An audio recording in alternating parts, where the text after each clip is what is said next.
మనం ఎప్పుడైనా పెళ్ళికెళ్ళాం, వెడ్డింగ్ పార్టీకెళ్ళాం, ఫంక్షన్‌కెళ్ళాం. అక్కడొక 20 రకాల ఫుడ్స్ ఉంటాయండి. అన్నీ బావుంటాయి. కానీ ఏదో ఒక్క వంటలో కొద్దిగా ఉప్పు ఎక్కువైంది. అప్పుడు అందరూ ఏం ఆలోచిస్తారు? 20 రకాలు ఉన్నది ఫుడ్‌ని పక్కన పెట్టేసి, ఆ ఒక్క ఉప్పు ఎక్కువైన దాన్నే ఎక్కువగా మాట్లాడతారు. అలానే న్యూస్ పేపర్స్‌లో, న్యూస్ ఛానల్స్‌లో ఎక్కువగా నెగెటివ్ న్యూసే వైరల్ అవుతుంది. అలానే అత్తాకోడళ్ళ సీరియల్లే చాలా పాపులర్ అవుతాయి, హిట్ అవుతాయి. ఎందుకంటే మొత్తం ప్రపంచం అంతా నెగెటివ్ లూప్‌లో నడుస్తూ ఉంది. ఎక్కువగా హ్యూమన్ సబ్‌కాన్షియస్ బ్రెయిన్ నెగెటివ్‌ని ఎక్కువగా అట్రాక్ట్ చేసుకుంటుందండి. సో, బ్యాలెన్స్ షీట్ అనేది తప్పకుండా ఉండాలి.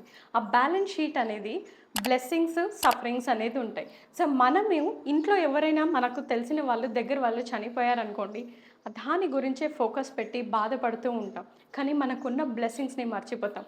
ఏ విధంగా అయితే సఫరింగ్స్ దగ్గర వాళ్ళు చనిపోయారు. బ్యాలెన్స్ షీట్‌లో బ్లెస్సింగ్స్ మీకు హస్బెండ్ ఉన్నారు, వైఫ్ ఉన్నారు, ఇల్లుంది, చదువుంది, బంగ్లా ఉంది, కారుంది. ఇన్ని బ్లెస్సింగ్స్‌ని మర్చిపోయి ఆ నెగెటివ్ సఫరింగ్‌ని మాత్రమే ఫోకస్ పెడితే మనం ముందుకెళ్ళలేమండి. సో, బ్యాలెన్స్ షీట్‌ని బ్లెస్సింగ్స్‌తో బ్యాలెన్స్ చేయండి.